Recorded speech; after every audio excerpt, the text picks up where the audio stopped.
लोक म्हणतात चंद्रग्रहण म्हणजे अपशकुन, पण हे खरं आहे का?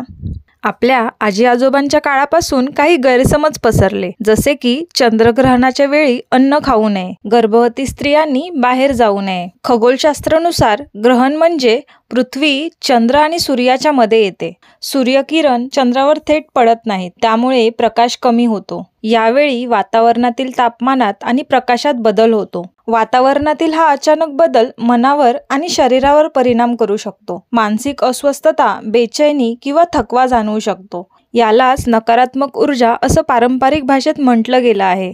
पण ती जादुई किंवा अपशकुनी शक्ती नाही. हा केवळ प्रकृतीच्या ऊर्जेतील बदल आहे. ग्रहणाच्या वेळी सूर्यकिरण आणि अल्ट्राव्हायलेट किरणांचा प्रवाह कमी होतो. त्यामुळे अन्नावर पडणारा नैसर्गिक जंतुनाशक प्रभाव कमी होतो, विशेषतः उष्ण हवामानाच्या देशांमध्ये जसे की भारतात. त्यामुळे त्या काळात ठेवलेलं अन्न पटकन खराब होतं. यासाठी पूर्वजांनी तुळशीचं पान अन्नात व पाण्यात ठेवणं सांगितलं, कारण तुळशीमध्ये अँटीबॅक्टेरियल गुणधर्म आहेत. प्राचीन काळात गर्भवती स्त्रियांसाठी बाहेर जाणं किंवा ग्रहण पाहणं धोकादायक नव्हतं, पण वातावरणातील अचानक बदल भीती टाळण्यासाठी नियम बनला होता. मानसिक स्थैर्य मिळावं, ताण कमी व्हावा म्हणून गर्भवतींना घरात सुरक्षित ठेवलं जायचं. आजही हा एक आरोग्यदायी सल्ला आहे, पण अंधश्रद्धा नाही. शास्त्रानुसार सूर्य आणि चंद्राच्या ऊर्जेचा प्रवाह वेगळा असतो.